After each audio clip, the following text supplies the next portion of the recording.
अजित पवारांचे मंत्री कोकाटेंना कधीही अटक होईल असं चित्र आहे, तर तिकडे धनंजय मुंडेंनी थेट दिल्ली गाठली. मुंडेंनी केंद्रीय गृहमंत्री अमित शहांची भेट घेतली, पण मुंडेंनी मंत्रिपदासाठी लॉबिंग सुरू केल्याची चर्चा आहे. पाहूया.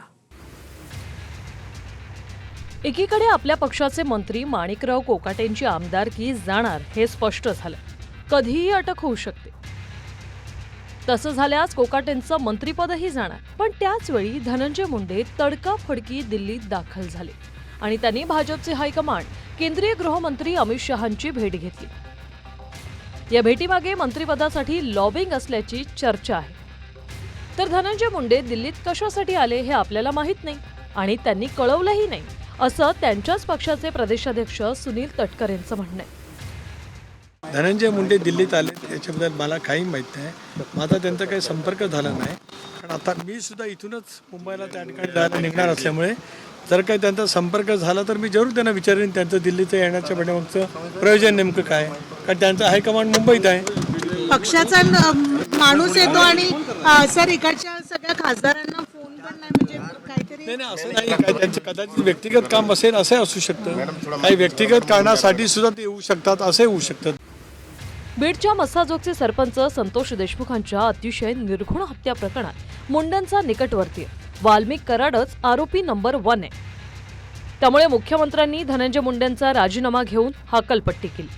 नुकताच मनोज जरांगे पाटलांनी धनंजय मुंडेंवर हत्येच्या सुपारीचे आरोप केले. यात दोघेजण अटकेत आहेत. पण मंत्रिमंडळात पुन्हा परतण्यासाठी आणि वाल्मिक कराड प्रकरणात अडचणीत येत असल्यानं धनंजय मुंडे भाजपात जाण्याची शक्यता आहे, असा दावा करुणा मुंडेंनी केला. बीजेपी ड्राय क्लिनिंग मशीन जे आहे, संतोष देशमुख हत्या प्रकरण जे आहे त्याच्यामध्ये वाल्मिक कराडला भार काढायचा आहे. त्याच्यासाठी होऊ शकते 100% की धनंजय मुंडे बीजेपीमध्ये जाण्याची शक्यता पण नकारती येत नाही, क्योंकि बीजेपी जे ड्राय क्लिनिंगचं काम करते ते कोणीही दुसरं करू शकत नाही.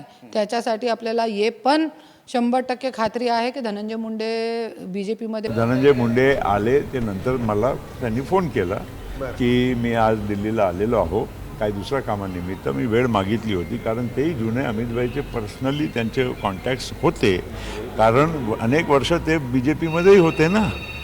तर त्याच्या काही वेगळा अर्थ लावायचा नाही. मग मला फोन कशासाठी केला असता.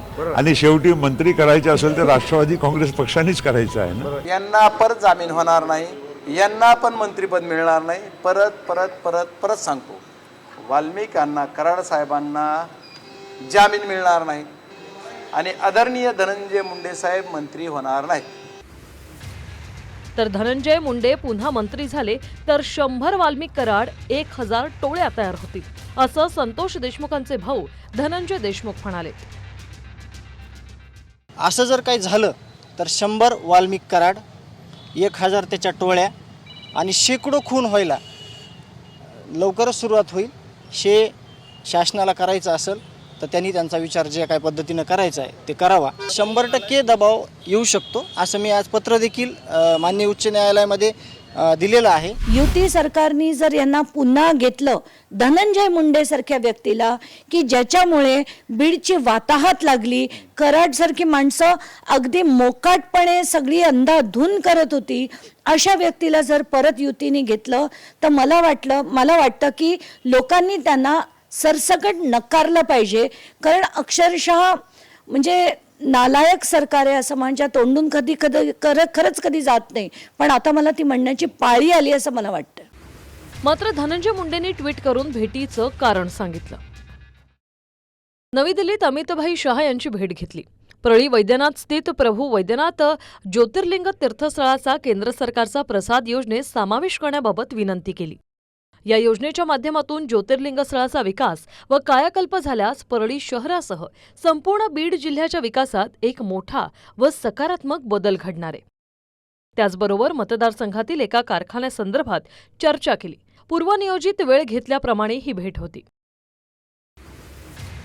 राजकारणात कोणती भेट कशासाठी असेल हे सांगता येत नाही. धनंजय मुंडे अमित शहांना कशासाठी भेटले हे कालांतराने समोर येईल. प्रमोद जगतापसह ब्युरो रिपोर्ट, TV9 मराठी, नवी दिल्ली.